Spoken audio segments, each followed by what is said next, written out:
Hello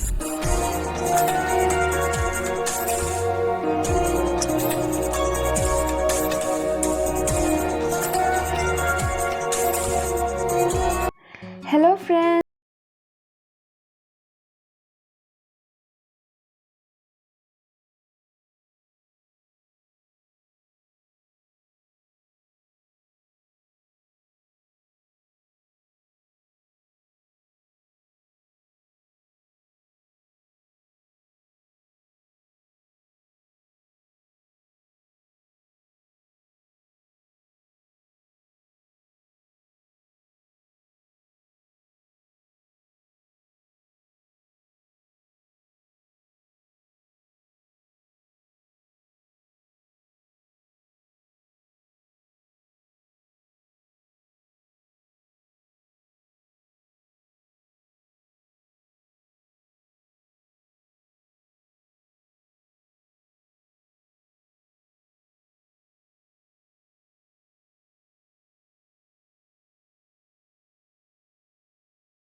ശേഷം വീണ്ടും ആപ്പിളിൻ്റെ മിക്സ് ലോ ഫ്ലെയിമിൽ വെച്ച് അതിൻ്റെ മുകളിലേക്ക് ഈ ബാറ്റർ ഒഴിച്ചു കൊടുക്കുക.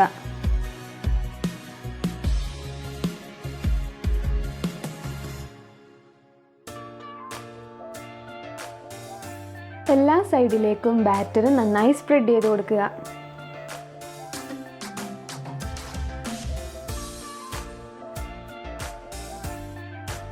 ഇനി ഇത് നന്നായി അടച്ചു വെച്ച് ലോ ഫ്ലെയിമിലൊന്ന് കുക്ക് ചെയ്തെടുക്കാം. ഏകദേശം ഒരു 8 തൊട്ട് 10 മിനിറ്റ് വരെ വെച്ച് വേണം വേവിക്കാൻ. ഏകദേശം ഒരു 9 മിനിറ്റോളം ആയിട്ടുണ്ട്. ഇത് നമുക്കിനി ഒന്ന് തുറന്ന് നോക്കാം. ഇത് വെന്ത് വന്നിട്ടുണ്ടോ എന്നറിയാൻ വേണ്ടി ഒരു ടൂത്ത് പിക്ക് കൊണ്ടൊന്ന് കുത്തി നോക്കാം. അപ്പം നമ്മുടെ പാൻ കേക്ക് അത്യാവശ്യം ഒന്ന് വെന്ത് വന്നിട്ടുണ്ട്.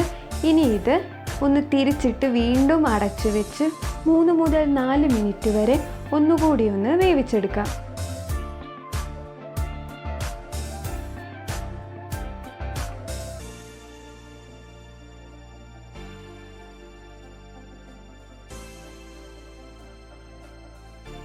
അപ്പോൾ നമ്മളുടെ പാൻ കേക്ക് ഇവിടെ റെഡി ആയിട്ടുണ്ട്. ഇനി ഇതൊരു സർവിങ് പ്ലേറ്റിലേക്ക് മാറ്റാം. അപ്പോൾ വളരെ ഈസിയും ടേസ്റ്റിയും ഹെൽത്തിയുമായിട്ടുള്ള ഒരു ഈസി ആപ്പിൾ പാൻ കേക്കാണ് ഇവിടെ തയ്യാറായിരിക്കുന്നത്. എല്ലാവരും ഈ റെസിപ്പി വീട്ടിൽ ട്രൈ ചെയ്ത് നോക്കുക. കൂട്ടുകാർക്കെല്ലാം ഷെയർ ചെയ്യുക.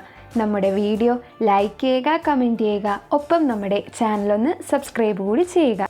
I hope you enjoy this video. See you next time.